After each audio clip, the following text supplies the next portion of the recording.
Hello everyone, welcome to the Boas podcast with your hosts Keith McPeak, Rob Stone and myself, Warren Booth. And today we're going to talk about Madagascar Boas.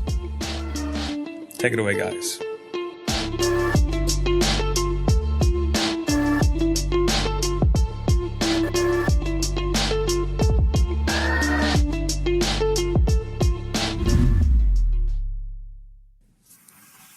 Well, let's catch up a little bit. So, how are you guys doing, Rob? How are you doing?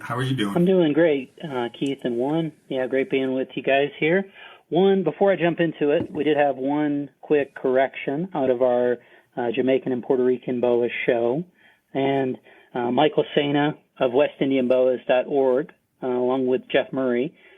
Great work there, and again, want to push forward that website. Everyone should go check it out, WestIndianBoas.org. Michael had reached out and provided me with a 2009 paper that highlighted a study of the captive genetic diversity of Jamaican boas in European zoo collections that was super interesting.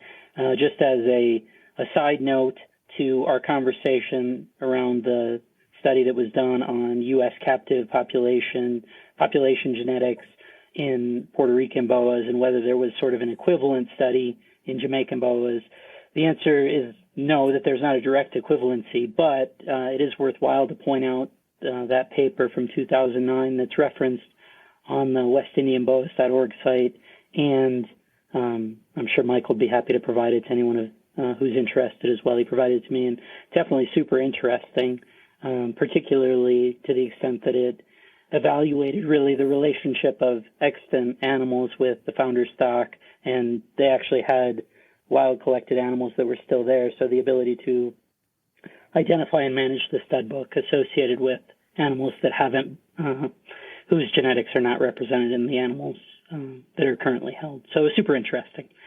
In terms of my collection itself, I think maybe a pair of Jamaican boas this year, and the female Solomon Island tree boa looks pretty good for this year. But that's about it on my end. So yeah, how about you, Warren? How's the move gone? Well, the move's still underway. The house is being built. Should be ready, hopefully, at the end of June. So I moved the majority of my boas, all my boa imperator and my sigma and my womas and a few other things. I moved them to a friend that lives in Knoxville.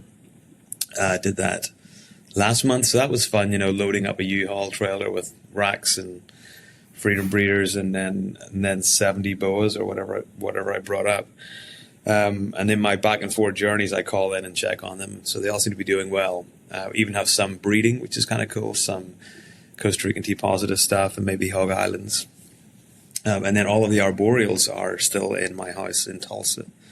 And, I wasn't really trying to breed anything this year, but there was one of the female Trinidad tree boas, the Richenbergeri, was kind of looking swollen. So I put a male in with her and they were breeding. So she's acting a bit funny, and it's just basking now and stuff like that. So it could be interesting to see if we get another litter of Trinidads from her, which would be really cool. Yeah. But other than that, I had no plans to breed anything this year. So if we get anything, it'll be a bonus, which should be neat, and hopefully they will be ready to give birth after we move into the new place, so I can move them in and settle them. And I'm not too worried about moving gravid snakes. I did that when I moved from North Carolina to Oklahoma. I brought gravid boas that spent 3 days in boxes with heat packs, and they all did fine. So I'll just have to keep an eye on things. That's got to be stressful, though, right? I think, they say moving is one of the most stressful things, right? And it's very stressful. I just want to sell my current home in Tulsa. We put it on the market in just as the market seems to be on a downturn a little bit, but we've got several months before I need to panic. Right. But other than that, everything's going really well. Driving 2,000 miles is every week and a half is not fun, but it gives me a lot of time to listen to podcasts, and audiobooks. Yeah. Very good.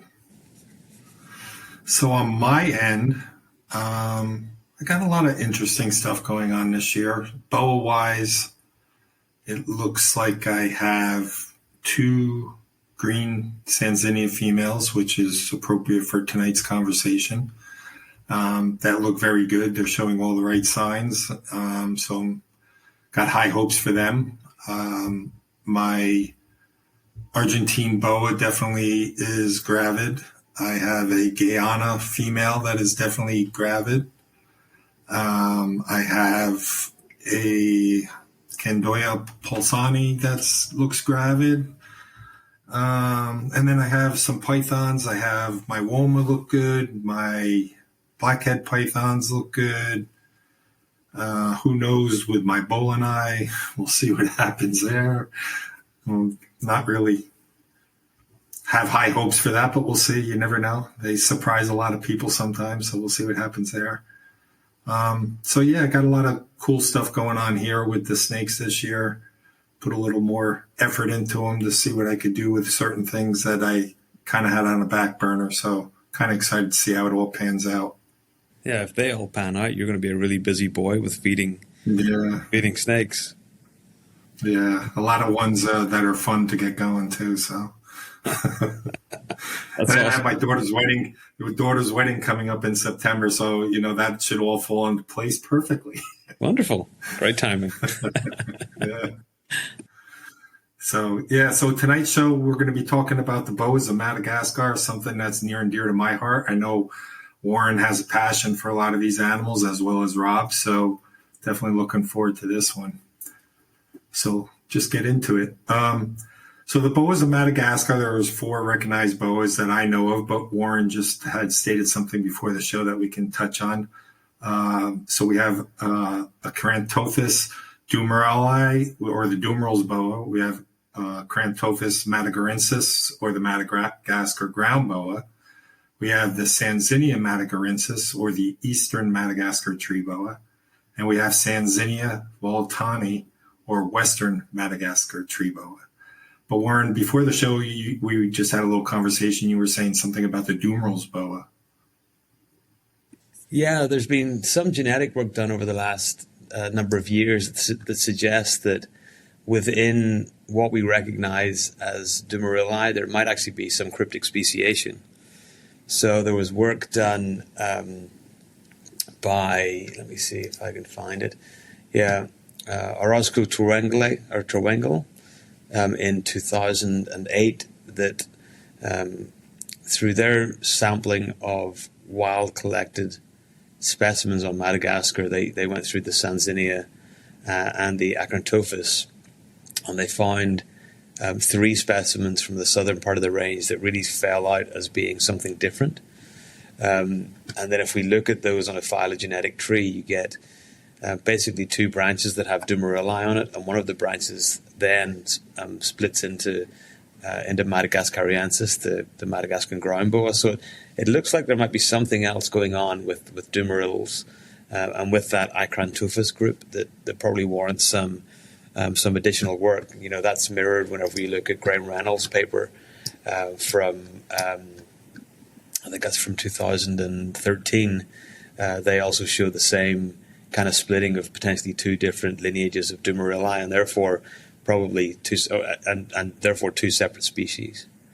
I think the other part that you touched upon was the fact that it's that within Sanzinia we do recognize them now as 2 separate species.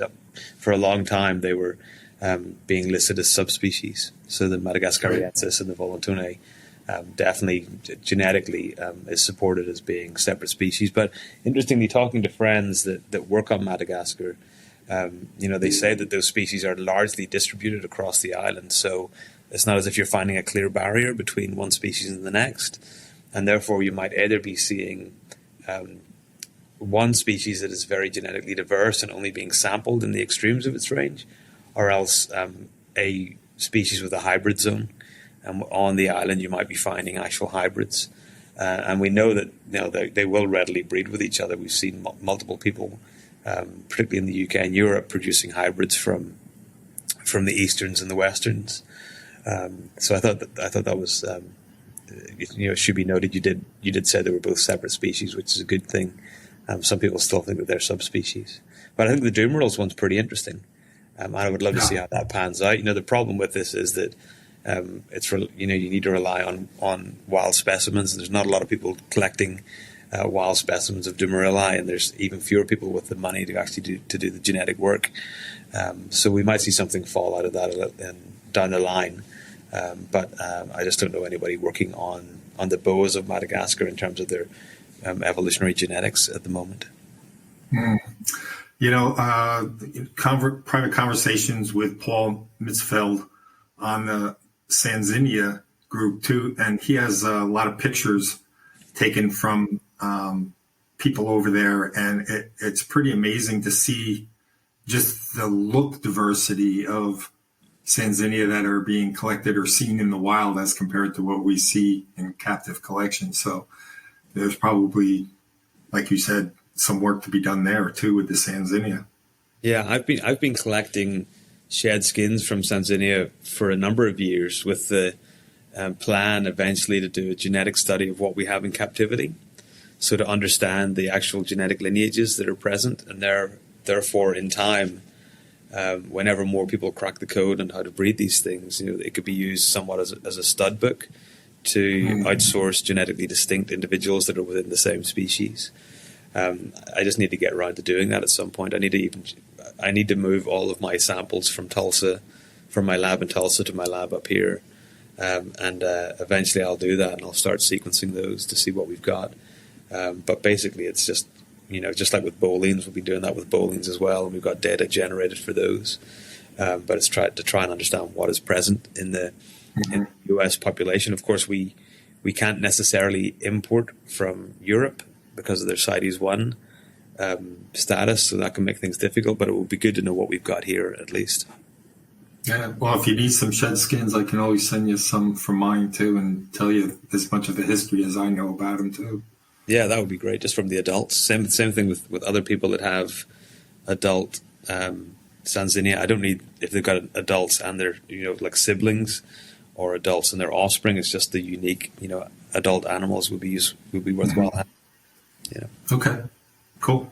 Mm-hmm. So I thought maybe we'd get into the natural history first of the different species, starting with the Dumeril's boa.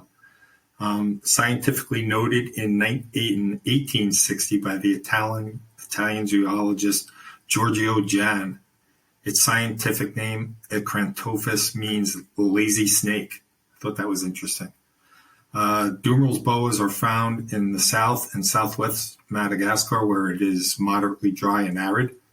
The species is not accustomed to the highly humid weather typically associated with the rainforests of Madagascar. They are found more in the dry forests and thorn bushes at the lower and mid elevations on the island. They can be found in the savannas, central highlands, distinctive dry forests. The Madagascar ground boa will take refuge in mammal burrows, fallen logs, and under man-made debris piles near villages. So the Dumeril's boas are terrestrial, snake hiding in the abundant leaf litter, and their color pattern allow them to camouflage perfectly with their surroundings. Their ground color is typically a varying shade of silver and gray, with a patterning of dark brownish black saddles marked on the side and top of the body.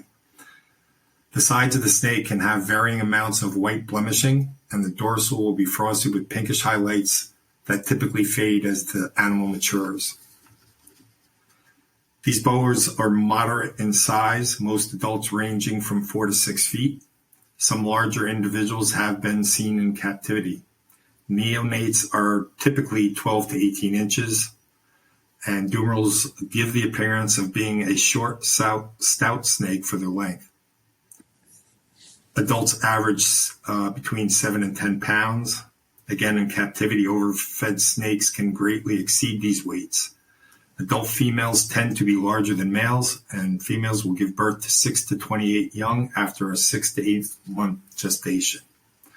One thing I had noticed with my captive Dumeril's was that they seem to get obese very easily, and it seems to show itself in the between the scalation of the snake in the skin, more than the actual tone of the snake. I've noticed it in their skin, which was something unusual I noticed if you overfed these snakes. Just wanted to kind of jump in there. So could I Yeah, go ahead. Can I jump in? So you talked about the size. Do you recall a couple of years ago, maybe it's longer than that, maybe it's 10 or 15 years ago, that there was somebody suggesting that they had a dwarf lineage of Dumeral? Yes. Yeah. Do you know anything about that? Just as when we're talking about size and stuff within the... I think they're still following along that breeding from what I've heard from people in the Dumerals world that I've spoken to recently. A lot of them don't really believe in it. They don't think it's a genetic thing or anything like that. So I don't really know enough about it to really comment intelligently on it. Just thinking about, that genetic work to suggest two species. I'm wondering, does it follow along those lines? It'll be interesting to get samples from those dwarf lines in time to see how they compare. I could probably do something for you there and get that. Cool. Yeah, we need to rustle some things up. Yep. Maybe. Yep. So Dumeral boas are ambush hunters. They will lay in leaf litter with only their heads sticking out, waiting for passing prey. Being very opportunistic, they will feed on a variety of mammals, birds, and even lizards.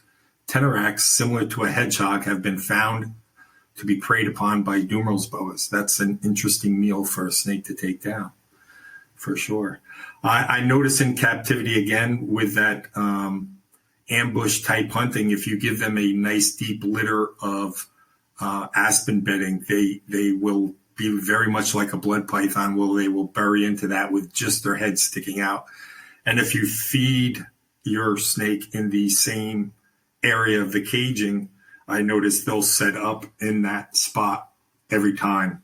When they start getting hungry, they'll burrow in and their head will be right in the area if you are consistent where you put your prey. So they definitely, show a lot of signs of being a typical ambush hunter. Dumeral boas are considered endangered in the wild and are listed as CITES Appendix 1 and classified as least concern on the IUCN. Some reasons I have found online that caused the endangered status were due to exportation in masses for the leather trade. It was also considered a delicacy in China, and it was exported worldwide for the pet trade. So do you know when they were last brought in legally from Madagascar? I do not. I do not know that. Rob may have some insight on that. In the UK, the CITES aspect is really interesting because you got to microchip your animals and register them. So, it's quite a bit of effort involved, whereas in the US, you don't. You just can't export them. Yeah. It was interesting. Back in the day, they were more strict on the Sanzinia, but yet all these snakes carried the same CITES all along. But it seemed like everybody concentrated on Sanzinia back in the day and not so much on the Dumeral boas, Interesting. Rob, do you know anything about the last kind of importation of legal animals?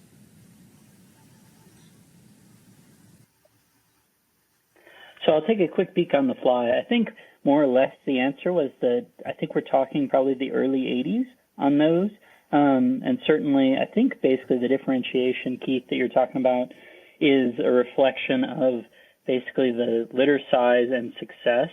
So the Dumeral boas basically became an example of a captive breeding success where there's some were certainly brought in. It probably, as you highlighted, was not the sole driver, especially in Madagascar, where we know that habitat destruction associated with deforestation is really the number one driver of the loss of biodiversity there. But I'll take a look on the fly here in terms of the CITES documentation around it and then circle back on it. But I think really what we're seeing in the differentiation between Dumerals, ground boas, and the Sanzinia species is just that Dumerals, the number that came in were enough to substantiate and create the population that we still see existent today. The legislation around it has been the same for, more than 2 decades, so it's not a question of that.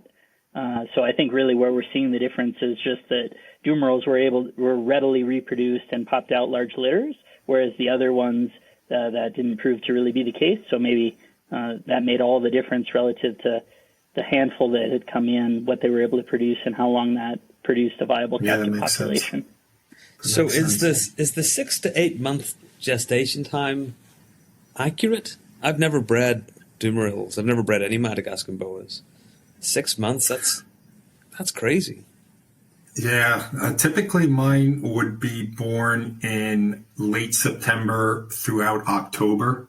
And yeah, I would be pairing my animals and getting breeding typically at least 6 months prior to that. Yes. Okay. Did you ever notice like ovulation and then the time from ovulation to birth?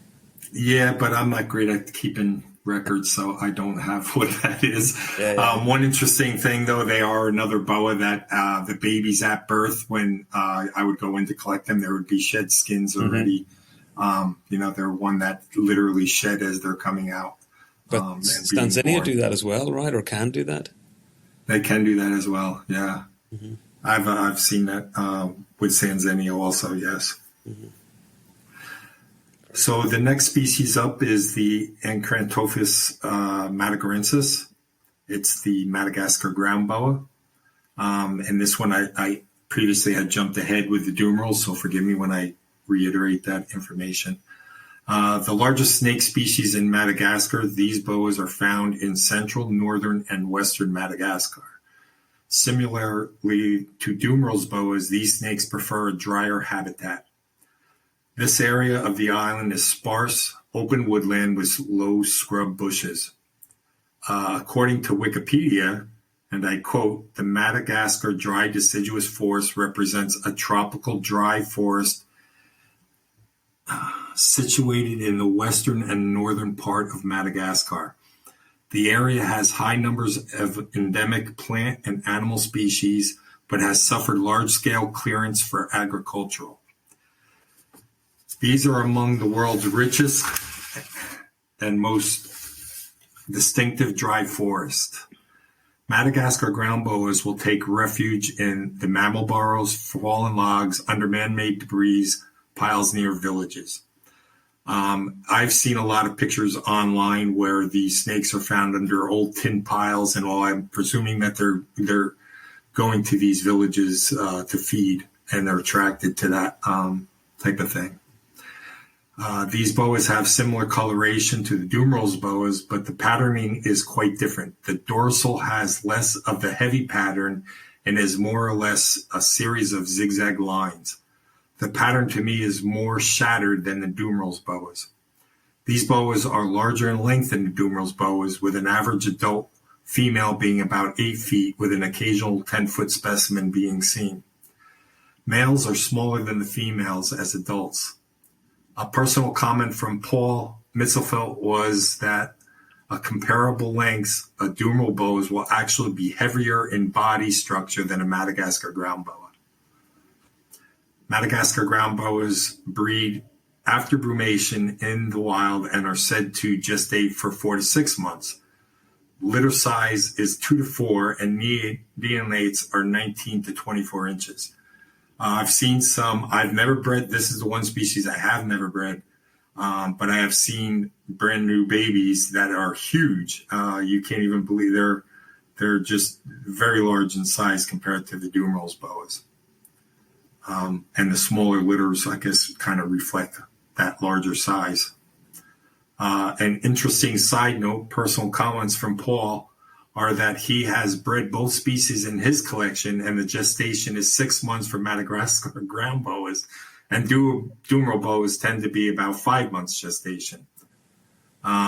So there's a little conflicting information there from the wild populations as compared to in captivity. My Dumeral boas generally went for 6 months gestation from the best I could tell. So it's roughly the same as the Madagascar ground boas. But Paul has bred more of them than I have, and he notes that the Dumerals to be a little bit less in gestation than the Madagascar ground boas. Do you currently keep Madagascar ground boas? No, the stupidest thing I've ever done, Warren, was I had the most beautiful pair of Madagascar ground boas, and I was on my emerald kick, and a very unique animal came up for the emeralds that I had to move on quickly. And I know the Madagascar ground boas would sell quickly, which they did. And I used the money to get the emerald tree boa. And to this day, I still regret that decision. Because right about now, they would have probably been about size and age for some breeding attempts. So I would have really enjoyed to have ticked that one off my list. But is that emerald choice on my part? Is that emerald still alive and doing well? The emerald's still alive, doing well, but I've never bred it to see what I could do with the Oh, man. So Madagascar ground boas are also opportunistic ambush hunters. Rodents, bats, teneric, lemurs, and ducks have been preyed upon by the adults. These boas are also CITES Appendix 1 and classified as least concern on the IUCN Red List of Threatened Species since 2011.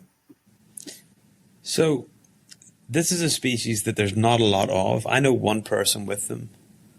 Maybe you know more people with these. I know a few. Yeah. So does Paul consider them harder to breed than Dumerils? Yes.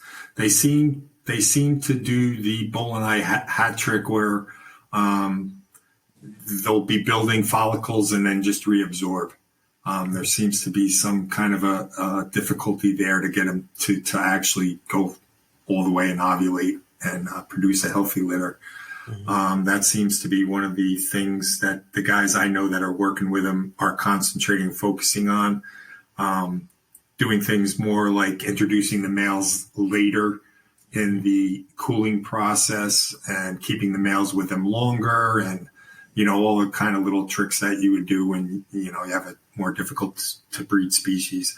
But I know at least 4 people right now that are working with them. Of those 4, one of them feels that they have a gravid female right now that's doing the right thing. So fingers crossed that works out. Yeah, and some more of these start being produced in the States.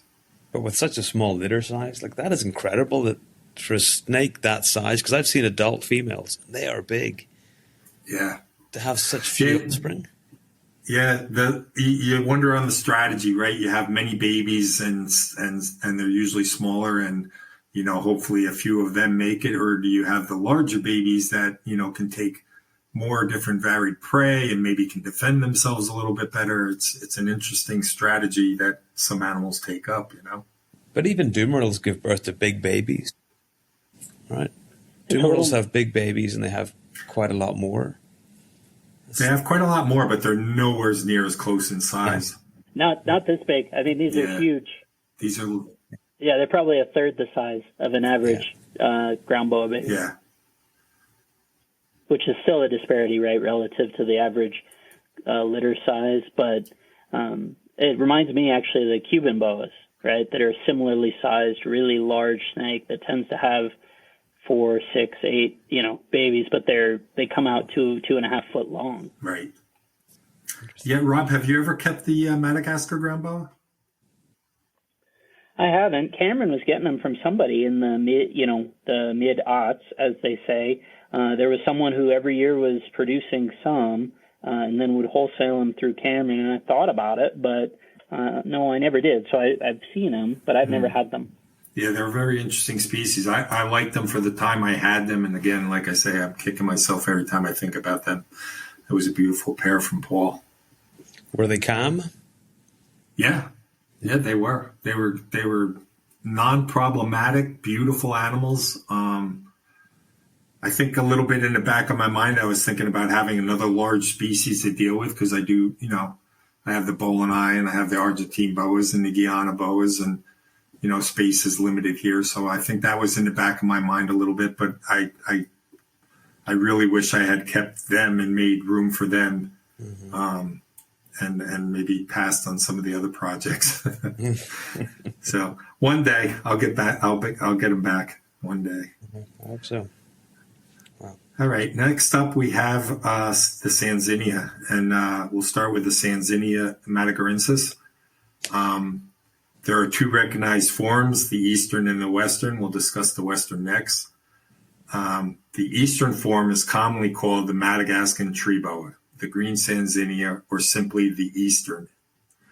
Interestingly, in captivity, this tree boa seems to spend most of the time on the ground or concealed within a tight hiding spot.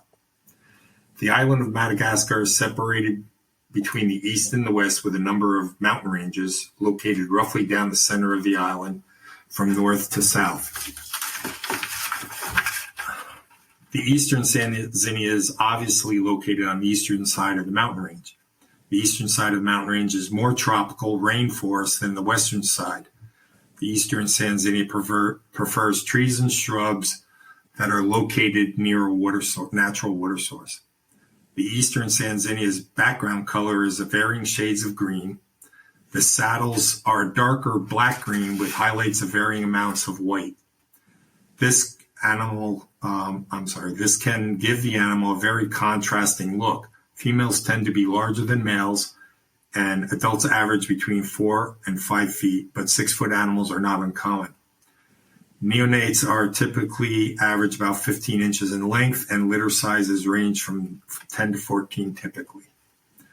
Sanzinia will hunt arboreal or on the ground, and they tend to be more active hunters than the Acanthopus. Sanzinias feed primarily on appropriate-sized mammals and birds. Sanzinia are listed as CITES Appendix 1. This species was classified as vulnerable on the IUCN Red List of Threatened Species. So this is also an interesting one because talking to people that have been to Madagascar, they said they're not exactly uncommon. And the other interesting thing was that they'd said about calling it the Madagascar tree boa, that whenever they found it in the trees would tend to be whenever there was flooding occurring and the burrows were flooded. Yeah. But normally they were found on the ground. And my green Sanzinia rarely go into the trees, and I offer them a lot of branches. Most of them will sit on the ground and hide. Yeah. Yeah, I mostly find them in the branches when they're actively hunting. Yeah. If they're not actively hunting, they seem to really prefer a very tight hide spot. Yeah. I find mine to be really shy. And whenever you take them out, they're more likely to ball up than to try and flee as well. Yeah. Really unusual animal. Yeah, they'll pull their head in for sure and try to get it under a couple coils. Yeah. Terrible to get pictures of as a result of that. Yeah. I was lucky to get a good headshot for my one tattoo here that I have of a Sanzinia head because, like you said, they're definitely tough to get a good headshot of. Yeah. So these, it should be noted, are really the ones that are less common in the U.S. collections. Yeah, substantially less. Yeah, they at one time I found the westerns to actually be the more rare when I was getting Sanzinias for the very first time. It seemed like the greens were a little bit easier to find than the reds, and the reds were the new thing that everybody wanted. They called them reds, the westerns. But that changed very quickly. I think we'll talk about it later, but I think the mandarins are a little bit easier to breed for sure than the easterns, and that probably led to them becoming a lot more common in captivity, I believe. Interestingly, I see a lot more greens in Europe and the UK than here in the US. You kind of get this flip. It seems to be, and I might be wrong, but it seems to be more greens in compared to the mandarins in Europe, and the reverse of that here in the US. Yeah, I see that as well. Yeah, I agree. So we'll talk about the Volatani now. As the common name suggests, the western Sanzinia lives on the western side of the island's mountain range. The habitat is much drier than on the eastern side of the mountains. Here is more of a deciduous dry forest and far less annual rainfall. I was just kind of curious on the color differences. I mean, it is a pretty dramatic color difference between the two. And I guess the drier habitat kind of leads to that as far as blending or camouflage reasons. I was wondering if you had any thoughts on why the colors would be so different, Warren or Rob. Yeah, I don't know, but I certainly see pictures of animals across the range of the island, and there's a lot of variation that you mentioned earlier on. It's not a cut and dry, here is a green and here is a mandarin. There's some that you really do question. And I do wonder whether that's a result of hybridization or just natural variation within the range. I think the other thing to bring up when it comes to color is that the greens, whenever they're born, the babies tend to be red, right? And then they'll go through an autogenic color change within the first couple of years versus the mandarins, which I don't think goes through as dramatic a color change. They certainly kind of do change a bit, but not the ones that I've seen tend to be less dramatic than the green. You know, where the greens are almost, when they're born, like the red can be really vivid red, almost emerald tree boa neonate red, and then they shift. Yeah, I've actually had some Eastern Sanzinia born that were green right from the start, which I haven't seen anybody else note that, but nice. I have had a couple animals that were born green as soon as they were born. Wow, that's really cool. But I agree with you. The Westerns almost seem like, if anything, they just dull a little bit as they age more than really change dramatically in tone or overall color. Yeah. Now, there was some, I don't know if you remember, in Europe, maybe about 15 years ago, there was a guy called, I think it was René Voss, and he had some Sanzinia, some mandarins that were born almost yellow, like banana yellow, really like cream, but a lot of the body, not just small speckles of it. And they were just absolutely incredible. And for years, I tried to find out what happened to those, and I can't seem to find anything. Yeah, I can send you some pictures. I think there's something that happens with the Sanzinia and Dumerals where this anomaly happens, because I've produced Dumerals that had that same look. I know the look you're talking about in Sanzinia. I've produced Dumerals that had that same look where it was like a yellow-orange total black background color with just dark markings on them. So I don't really know what causes that. And it was in a pair of Dumerals that I bred numerous times, and the babies were always normal looking. And then this one time, one litter just came out like looking like that. So I don't know what causes that, but I'll send you pictures. It's pretty interesting. So with your experience with the mandarins, so I don't have mandarins, do you find them to be more arboreal or less arboreal than the greens? I don't find much difference there. Size-wise, I noticed that they get larger than the Easterns. But mannerisms or how they act in captivity, I don't personally notice much of a difference. Yeah, years ago, I had a friend, Clive Osborne, who sadly passed away a number of years ago back in the UK, and he had a pair of mandarins that were absolutely enormous. And I don't think they were obese. They were just really big all over, massive head, really girthy animal. That once you saw it, you questioned whether it could be a tree boa or not, because it didn't have the body proportions to actually fit into what we consider a tree boa, that lateral body compression that you see on a corralis. You know, it was just massive animals. And whenever I talked to people that had been working on Madagascar, and they said they found them in burrows and under logs, and that it kind of made sense that they were much more of a terrestrial animal. And in fact, their body shape does suggest much more of a terrestrial animal, because if you took a section of the body of a Sanzinia and a section of a body of a emerald tree boa or a green tree python, they're very different. You know, that they definitely have that, you know, more ground boa-like body structure, I feel. Even the tail from vent to tip of tail is totally different of what you would think of an arboreal boa, or any snake for that matter. It's definitely a lot different than you think. Yeah, it doesn't have that strong prehensile nature that you see in the other truly arboreal snakes. Right. Yeah. So you wonder sometimes if the name is of tree boa was associated just because of the look that they similarly have to some of the more standard tree boas, you know? Right. I think you're right. And I think it is, you know, whenever they were first collected and they might have been sitting in trees, because we know that A lot of collection can occur whenever natural habitats are flooded because they're moving out of burrows and therefore you're finding animals.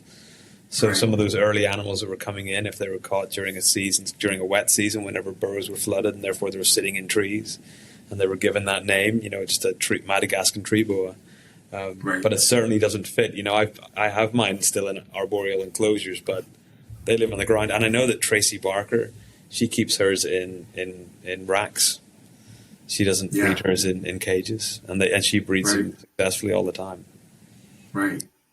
Yeah, and the labial pits, on the Sanzinia tend to be more of what you think of with an arboreal snake too. Yeah. So I think they do a lot of their hunting, possibly in the low bushes and trees. Yeah. That's where the pits come in handy. Right. So I thought maybe we could talk about the captive husbandry of all the species. Maybe we could start off with the Madagascar ground boas, since none of us really have a lot of experience with that. We'll knock that one out quick. So I'm basing a lot of it on my limited experience with them and talking with Paul. But, I had my animals in, and they were only subadults, and I had them in 5 foot by 2 foot cages. I gave them a very deep substrate. They seemed to appreciate that of aspen bedding. I gave them a large water bowl, which they used for drinking, but not much else. And I gave them a varied choice of hide spots because they definitely seemed to really appreciate that. And they were very non-problematic. And I think during the growing phase, they use food well and they put it to growth and not getting obese. But I would expect them, like the Dumerals boas, once they're adult, overfeeding could become pretty easy with them, where you could pack too much weight on them to an unhealthy mass on the animal, for sure, taxing its organs and definitely slowing down its reproductive capabilities, for sure. So what are people feeding adult females? Are these like rabbits, or are they jumbo rats? Yeah, they could jumbo rats, definitely. I think larger meals infrequently are the way to go with the adults, from people I've talked to. Mine, like I say, were just subadults. They were growing up, and they, like I say, handled food very well. They were putting it to growth, for sure. So I think at a younger size, you can feed them more regularly, but as adults, you probably back off to a once a month feeding of a larger meal. I didn't notice, like Dumeral boas, even as I was growing them up, they would get a little bit stocky if I overfed, trying to get size on them. They would seem to be packing weight on also as they were growing. I didn't notice that so much with the Madagascar ground boas. On the Sanzinia, as far as feeding go, so the last litter I produced was a group effort between Matt Minatola, Elijah Armands, and Paul Mitzfeld. And we each took a couple animals from that, and I actually traded one of the animals to Jeff Murray for new blood in our group. And I'm growing that animal up, and Elijah is growing up 2 of the animals that came out of the litter that I produced then. And his animals are like 3 times the size of mine, but they look really good. They look really healthy.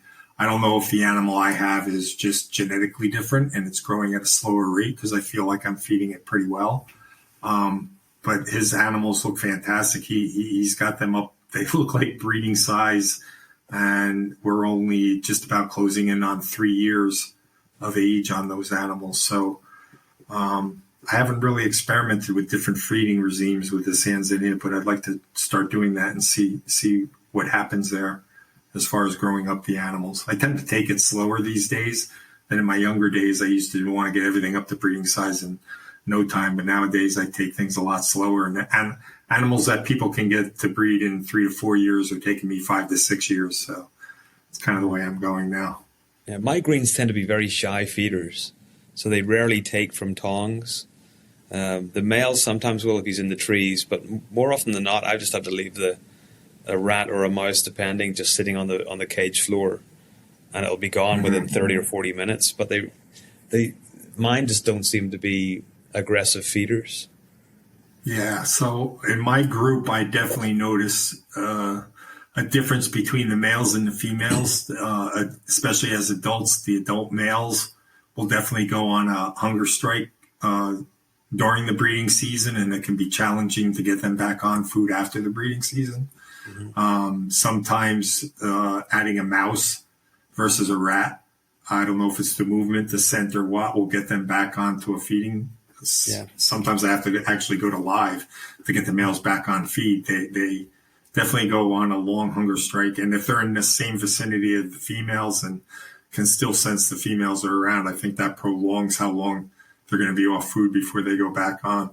And they'll actually start losing weight, and you start getting concerned about it before they'll start feeding again. But they put the weight back on relatively quickly once you do get them back on food. But the females, I notice, are much better feeders in general for me anyway. Yeah, my male is, for a long time, he would only eat mice. I couldn't shift him over to rats. The female, in contrast, she readily takes rats. But the male now, he would definitely still preferentially eat mice over rats. He'd go on a bit of a hunger strike if I was offering only rats to him. Yeah, interesting. So typically, like the Sanzinia, I notice, definitely prefer cooler temperatures overall as adults. I give them a pretty wide range. I actually keep them out of a hot room, and I keep them in the open basement I have, which tends to be 65 to 70 degrees year round. And I give them no heat at night, and I typically just give them a small basking spot with a halogen bulb that will give the hot spot, the way I have it set up, generally about 84 to 86 degrees. And I never see them use it unless a female is gravid, and then she will bask. Other than that, I give them an upside down kitty litter pan on purpose, and also a heavy hide that is immovable. And the reason I give them that upside down kitty litter pan that's lightweight is they'll actually shift the hide box through the cage, depending if they want warmer or cooler. And they never move it directly under the basking light, but they'll move it closer to the basking light and use it for a few days. And you'll go, check on the animals, and they have moved it back over into the cooler side of the cage. And they seem to prefer that. Except for the females, when gravid, will come out and openly bask under the halogen bulb, which I thought was a pretty interesting thing with the Sanzinia. What size of cages do you use for your greens and your mandarins? They're 5 foot long, 2 foot wide, and 2 foot high. Oh, wow. Cool. Yeah. I would even go bigger nowadays. My thought on a lot of stuff is to even go bigger, just to give you the ability to offer more options for the animals, and I'm all about watching what they're doing and why they're doing it. And I think you can achieve that. The bigger the cage is, you can find out and learn so much more about the animals. So if I was going to build new cages for them today, I'd probably build them in the 6 foot by 3 foot range and 3 foot tall, just to really watch what they're doing and why they're doing it. And then would you offer branches, or would you prefer to go for shelves within the cages for those? I would do shelving, and I would also do branches, because I think they do use the branches and it gives them good exercise. So like I say, I like them to be hungry for a few days. I wouldn't feed them as soon as I see them out openly hunting. I wait a little bit of time and make them actively search for a little bit. And I think it gives them more time for exercise in the branches, because that's the only time I see them in the branches is when they're hungry and they're out really looking for food. Yeah, and I will say that with branches, mine don't drape on a branch like an emerald or a green tree python. They kind of drape over multiple branches, almost like an Amazon tree boa. So you can see that they're not spending their time there. They're just using it. I think you're right, for feeding opportunities.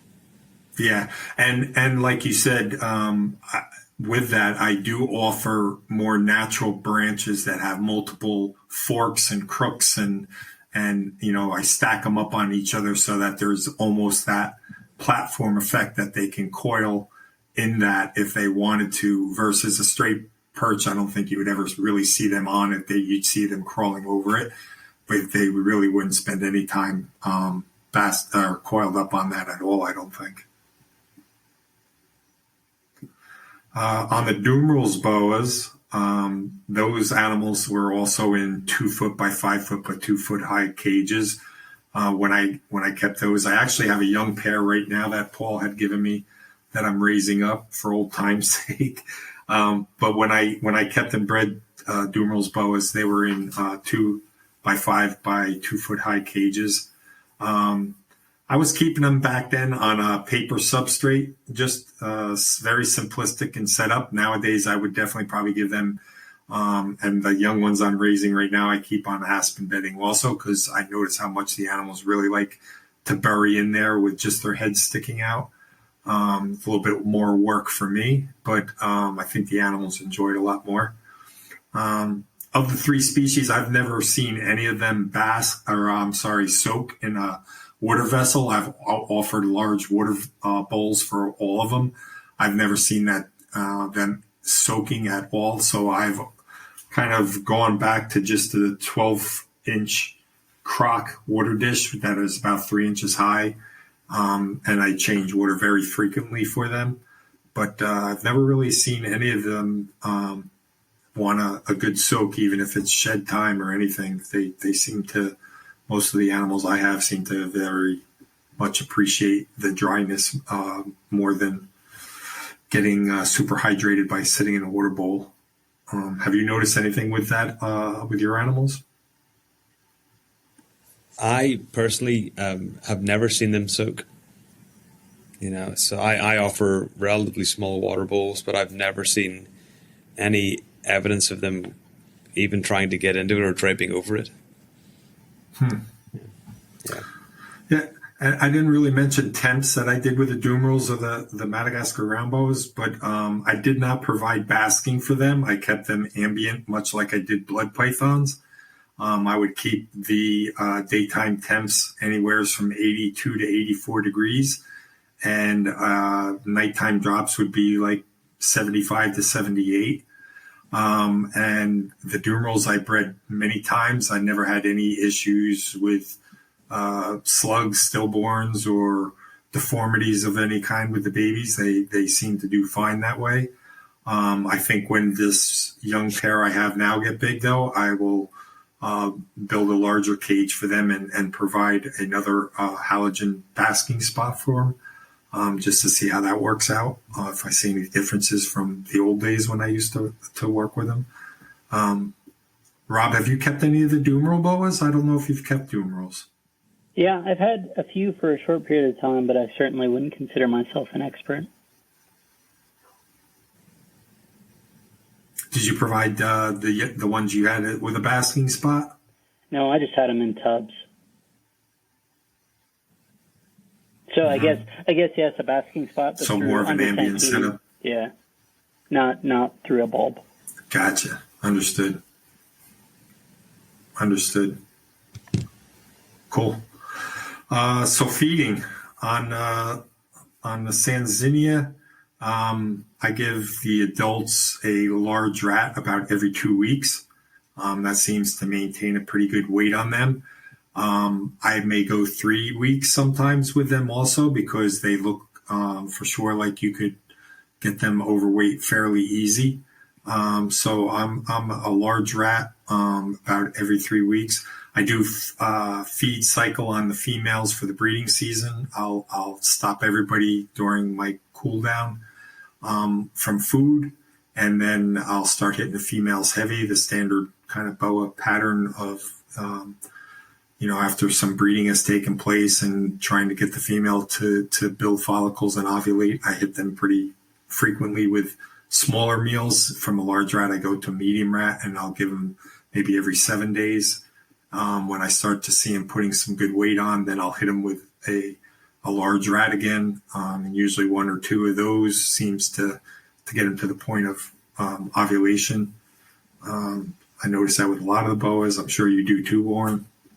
Yeah, I think we've talked about that before. I tend to, I've not bred Sanzinia before, but with any of the boas or pythons that I breed, I tend to stop feeding, and they go through a food cycling phase, so that they might not necessarily. I don't deliberately temperature cycle them, but the room that my boas were in all went through an annual kind of temperature cycling.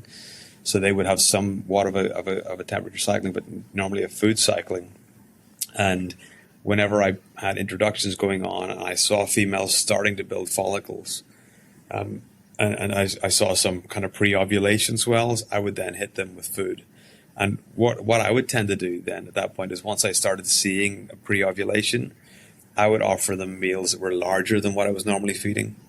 And I would tend one meal, maybe two, is all that was required to push them over the edge and go into that full ovulation phase. So I think you could probably do the same thing the other way around. You could offer more frequently the smaller meals, just as you were doing. But I think that's kind of key in many ways. Once they reach that pre kind of ovulation swell, hit them with food, and then I think you're going to see them kind of top over the edge. Yeah. So one thing with Dumeral's boas for me in the breeding was, if I didn't introduce the males and leave them together all year long, or not all year long, all breeding season long with the female, I was never successful. She wouldn't pass slugs. She wouldn't pass, a couple slugs, a couple babies. I just didn't get anything from the females unless I left that male with them, almost to like the point where I knew she was gravid and she was like a few weeks away from giving birth, and then I would pull the male out. And with Sanzinia, I don't know why I don't follow that same kind of strategy. I think maybe I should leave the males in a lot longer and I would get better litters. I tend to, when I think the female is gravid, pull the male out maybe too soon. I think I should leave the male in a little bit longer.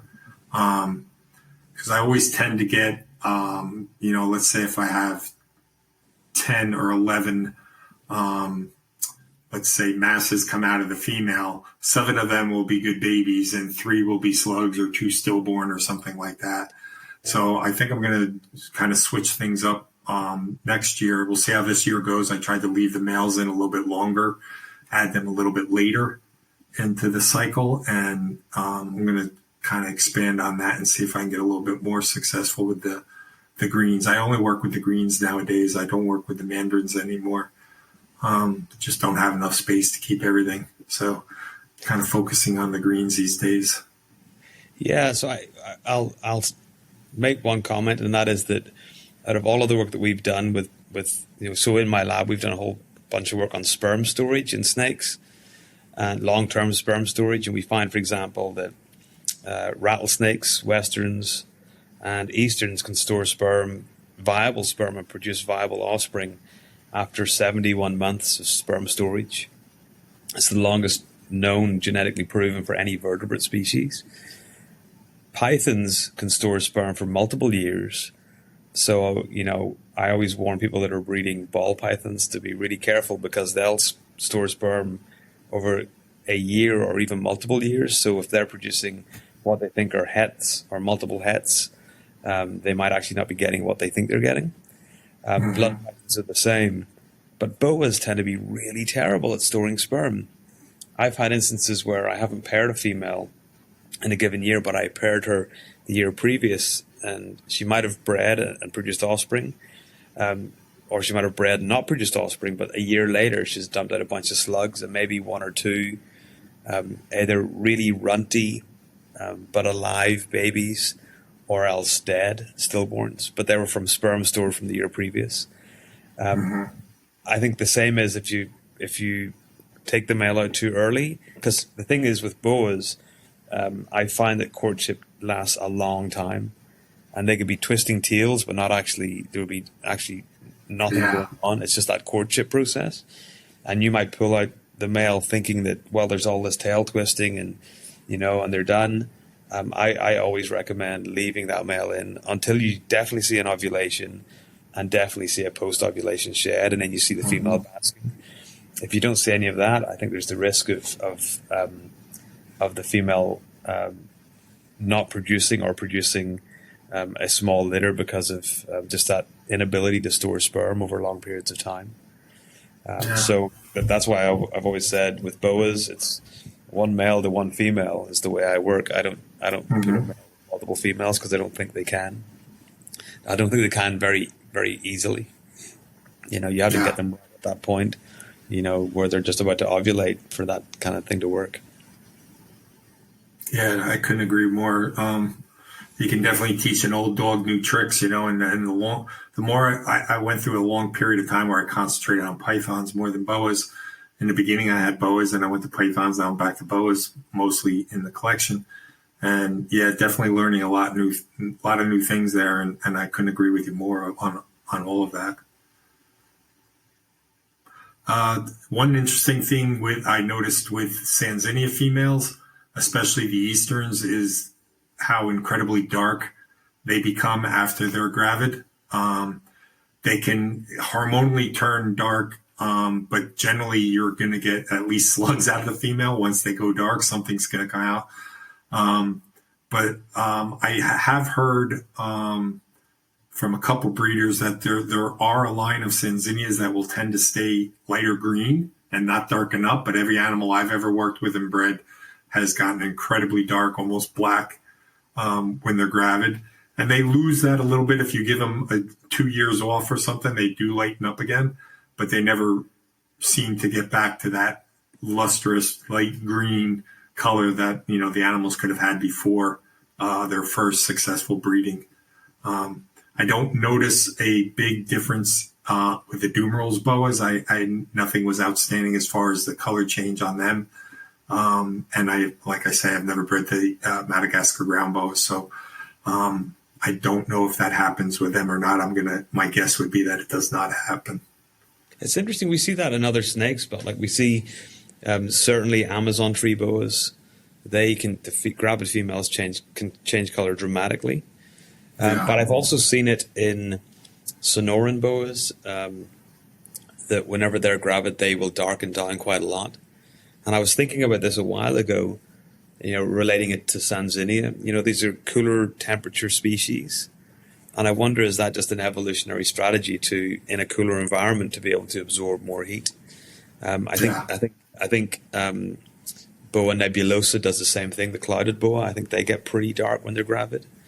Ocean boas as well. So I'm wondering, is that just an evolutionary strategy? Because we don't see it across all boas and all pythons, but you certainly see it in some, and certainly green Sanzinia are definitely that. I've had friends asking, do I think their animal's gravid? And whenever I see it and they send me a picture and it's dark, then that tends to be a really good indicator. Now, what they get, as you say, what they get in the end, you don't know, or you won't know, but it tends to be a good indicator that they're carrying something. Yeah. How about just on a side note, do you notice anything with the different localities of Rauschenbergeri? Do you notice anything with the Trinidads darkening up? I know my Costa Ricans don't really, but do you notice anything with the other? My Costa Ricans don't. I haven't noticed it in the Venezuelans. But talking to a couple of people in Europe, they have noticed it in Venezuelans. Trinidads seem to be variable. Some of them seem to darken down. Some of them don't. So, I've got one right now that's looking like it's gravid, but she's not that dull. She's not darkened much, but so she might not be gravid. They're just big snakes. I'll know in a couple of months' time. But certainly I have seen it in other corrals, not in emeralds. I don't think I've noticed it in emeralds. Though a couple of years ago, somebody sent me pictures of some of my animals that I'd sent them whenever they were gravid, and then they were comparing them to ones that when they were not gravid, and they thought they noticed females getting a little bit darker. Certainly not to the extent of Sanzinia or what we see in Hortolana, stuff like that. Yeah. Some of the male boas like Rauschenbergeri and actually even the male Sanzinias, and it might just be in my head, but I almost feel like they get a waxy appearance the males during the breeding season. I don't know if you've noticed that with Rauschenbergeri, but I know almost noticed that same kind of a look with the male Sanzinias during the breeding season also. Oh, interesting. Yeah, with the Rauschenbergeri, the thing that's interesting about them is they've got really big scales. So there are times of the year where they certainly do have a more shiny kind of sheen to them. So I should pay more attention to that there. I do certainly got, I don't know, 20 or something Rauschenbergeri or 30 Rauschenbergeri. So I should really pay some attention to that there next year whenever I get them all set up in a new place. There's so many cues these animals give us that we can't keep up with it all, Right. For sure. Yeah. We talked a little bit about the ontogenetic color change for the Sanzinia. I haven't really noticed that in the Dumerals or the Madagascar ground boas. Typically, the babies seem to be a little bit brighter in color and they can dull out a little bit as they age, but I haven't seen any big color changes with those guys that I've raised or bred. Yeah, and thinking about the color change, the male that I've got, whenever it arrived, it was fire engine red. It's crazy. If you look on my Instagram page, the Boa Booth Instagram, and you scroll back a number of years, you'll see a picture of it, and it is just absolutely intense. The other one that I got from you was a very different shade of it was almost more green than red or more brown, so it was very, very different. So there seems to be some variation across those as well. And I see some produced in Europe that are just flaming red, just incredible. But there seems to be a lot of variation that exists in that species. Yeah. The one I got from Jeff in trade, the one I had, like you said, was more of a rusty red, and the one from Jeff was more of an orangey bright red. Yeah, for sure. Yeah. And like I say, I've produced a few babies in a litter that were actually green right off the start. Which, that's really cool. I guess I haven't heard of anybody else saying that. But so, did they change at all in any way? Not really. No. I mean, I don't know. I go back and forth on the white on Sanzinia, whether it intensifies as they get older. It seems to me like I don't know if on the patch just grows larger, but it seems to me like as the animals age, the white becomes more pronounced. Maybe it just blends better on the Easterns as a baby, and it just stands out more as they mature and go through their color change. But to me, it seems like they pick up a little white as they mature. I would agree with you. Observations. Yeah, I noticed that with mine. The white started to intensify. Yeah. And I don't know of any morphs or any kind of a thing out there. I don't know if you've heard of anything with Sanzinia or even Dumerals or Madagascar ground boas. I don't know if any albinos have been found or anything along those lines. I have never heard of anything. So Rob might know, but I think there was an albino Dumerals a number of years ago. It kind of... Something makes me think that there was a caramel albino in Europe, whether it was stillborn. Rob, do you know anything about that, or am I kind of dreaming? Maybe I'll have to have a look and see if I can find a link to it. But it was definitely something like a caramel albino. I haven't seen anything in Sanzinia of albinos or any other variants. But I've seen animals in Sanzinia, wild animals that almost look aneurystic, and some that look almost greens that almost look weird shades of brown, So, but I don't know of any in captivity.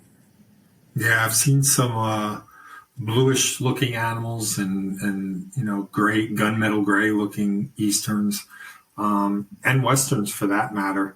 Mm-hmm. I think there's a lot more variability out in the wild than I think you summarized it, Warren. For sure. Yeah, absolutely. Not so much with the Dumerals or the ground boas. I vaguely recall that too in terms of the Dumerals, but I'm with you that I haven't seen the variation beyond what you guys are talking about in Sanzinia. Yeah. Yeah. I think I've seen a picture of this caramel albino and I'm going to have to see if I can hunt it out. It was in Europe, I believe, and I can't remember if it was, 5 or 6 years ago or 15 years ago. But I definitely recall. Yeah, I don't remember the an follow-up albino. that would prove that it wasn't just sort of a gestational, deformation or early birth or whatever. But yeah, I'm with you. Yeah. Yeah. Yeah. Yeah.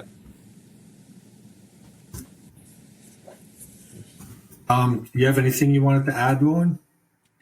I've got one thing that I'm going to add that I was thinking about at the beginning that I didn't mention. One of the things that's really unusual about the Madagascar boas is that, so if it's basically relating to their sex chromosomes, right? We think about mammals having XX for females and XY for males. What we thought up until a number of years ago was that all snakes had ZZ and ZW. So ZZ are males and ZW are females. So therefore, the females are the ones that determines the sex of the offspring, whether they have a Z or a W egg. A number of years ago, we showed that boas and pythons actually evolved XX, XY sex chromosomes independently. So they are a different sex chromosome system to the rest of the snakes.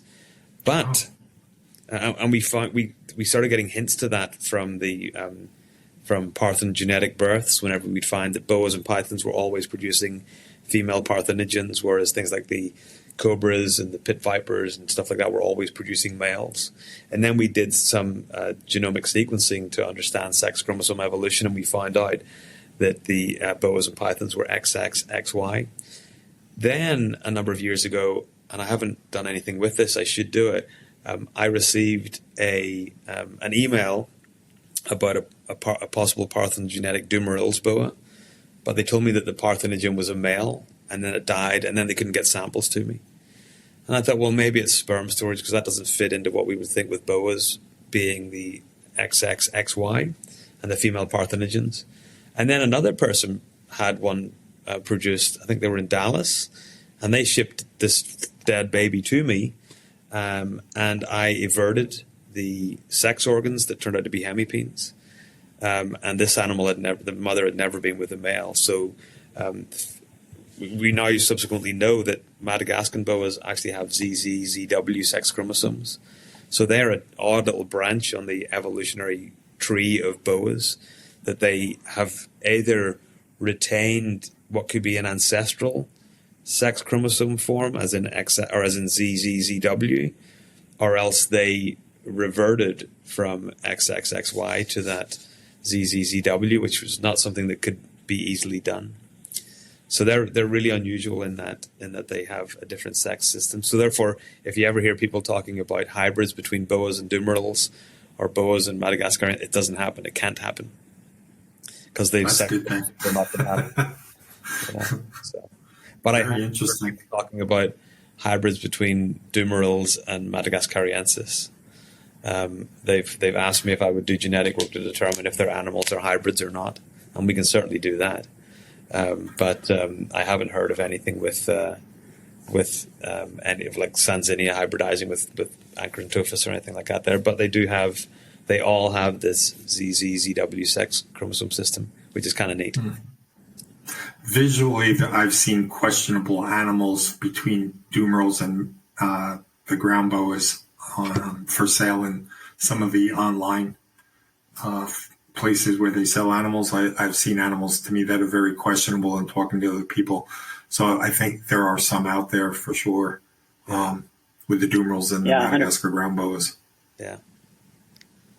Yeah, it'd be interesting. I'd like to see some pictures of those, and I'd like to see how they followed up with those. But I've certainly heard a lot of people expressing concerns about animals. Yeah, you think that too, Rob, right? Rob, you feel that way also with what you've seen online? Questionable, mostly in photographs, but yeah, I agree with you, Keith, that it's something that's bandied about quite a bit.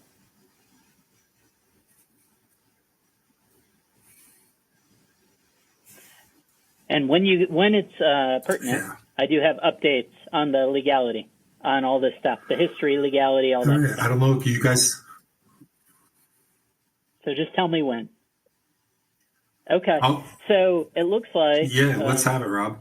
So I was looking at the CITES Species Identification Manual that was put out in 1991.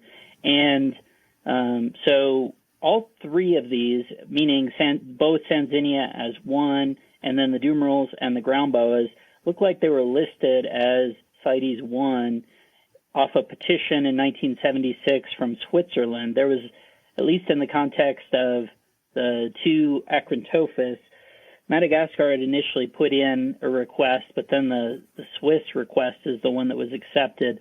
But the interesting bit there is they were just listed as the genus Acrantophus. So they were not listed separately by species in terms of that CITES 1 appendix designation. So that's sort of interesting. The Sanzinia, all captured under the singular species that was described in 1991 or existed at the time, were seemingly on that same 1976 to be effectuated 1977 pattern. So that's not the first group of listings, but very close to. That being said, despite that listing from the late 70s for the Sanzinia, in 1986, the International Zoo Yearbook, I don't have 1986, I went down to look, but I have 88 and then previously, because 86 was not a reptile-focused year. Despite that listing, as of 86, there were 89 Sanzinia in 15 zoo collections that responded to the survey. 11 were produced, I believe, that year, or at least by that year, at Fort Worth Zoo in the U.S. Again, despite the listing status, in 1987 and 1988, 30 respondent countries documented that 50 live Sanzinia were traded in each of those 2 years, presumably with their approval, despite the listing. So we have, again, going back to the late 80s is kind of when we're seeing active trade in these. The Dumerals, kind of the same time frame. We're talking about, let me make sure I have the right one. The Dumerals, as of 1986, there were 123 over 23 reporting collections and notes of successful breeding in Chicago and Dallas. And in 87 and 88, there were 17 and 8 live specimens recorded by reporting countries, again, despite the listing. And the same thing for the ground boas. There were 36 specimens in 7 collections, 7 zoo or reporting collections. 13 had been bred in 2 different South African collections that reported to that. And 9 countries reported 5 live in 87 and 88. So despite being CITES listed as the entire genus from the late 70s, there was active trade, much larger in Dumerals than ground boas, but still active trade in 1987 and 1988. And for Sanzinia, again, despite that same listing at the same time, there was really high active trade in 87 and 88. But you can see even just in those figures of what zoo collections look like in 1986 that Dumerals were the most established. Sanzinia bunching both, formerly subspecies, now species together would be in the middle, and then ground boas would be the lowest, both in active collection numbers and trade. Yeah. Yeah, I think Dumerals,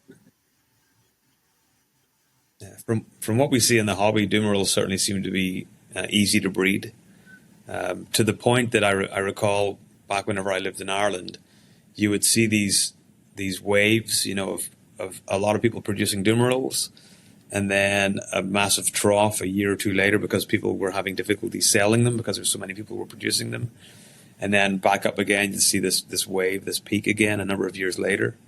And I think we've seen something like that in the US because last year I saw Dumerals prices at values that were just absurd, given that they're not a difficult animal to reproduce. From what I hear, it's just there was a scarcity of them because people weren't producing them. I recall seeing babies in the $800 to $900 range, which I thought was just unreal, given that a number of years earlier, just 2 or 3 years earlier, there were kind of the $250 to $350 range. Yeah, I think in the early to mid 90s, Dumeral's boas were you must have boa, and there wasn't a lot of them being produced, and everybody wanted them, so value was high. And then I think they went through a period for quite a long time where they, like you said, they lost that luster, and a lot of people weren't that into them.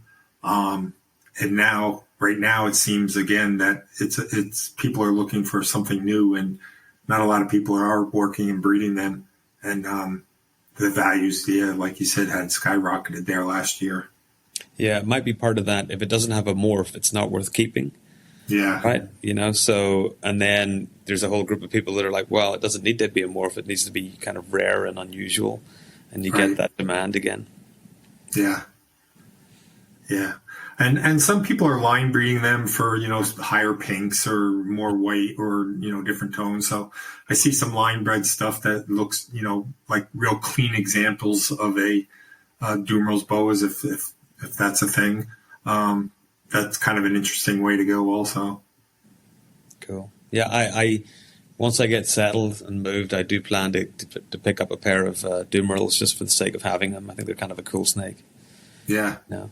I can't imagine. Will be breeding by then. Yeah, I can't imagine ever getting Madagascariensis, but and the size somewhat puts me off those. But Dumerals I would definitely see in the collection at some point. Yeah, if they can handle a lemur, they're pretty substantial in size as adults. And I just don't have a ready supply of frozen lemurs, so and I'm not going to start breeding those as snake food. And that's another thought too with the Madagascar ground boas is some of the people think diet, as a lot of Bolinite people think, the wild diet might have something in it, that the snakes are eating that we don't provide in captivity, that could, be one of the causes for poor reproductive history with these species in captivity. Yeah. Interesting. So that's kind of all I got, guys. I don't know if you want to add anything to that. I don't. I think I made my comment about the potential cryptic species within Dumerals and also the unusual sex chromosomes. I think there's two aspects that are really interesting. Very. Maybe not interesting at all to the snake keepers, but I think some people might find those certainly kind of intriguing. Yeah, for sure. Yeah, good stuff, Rob. Digging up the no worries at all. Glad there to do it and be able to circle back while we're going here. I really appreciate all the information that you guys have put out. I think it's fabulous.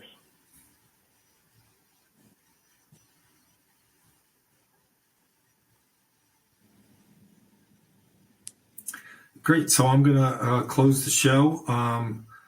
Thanks for listening to the episode of Boas with Warren, Rob, and myself. Please check out the many shows on the NPR network and the YouTube listens on iTunes, Spotify, or whatever podcast app you may be using.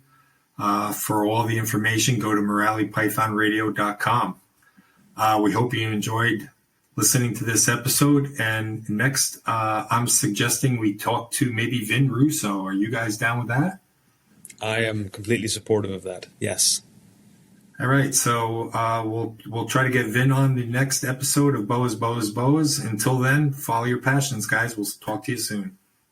Thanks a lot, guys.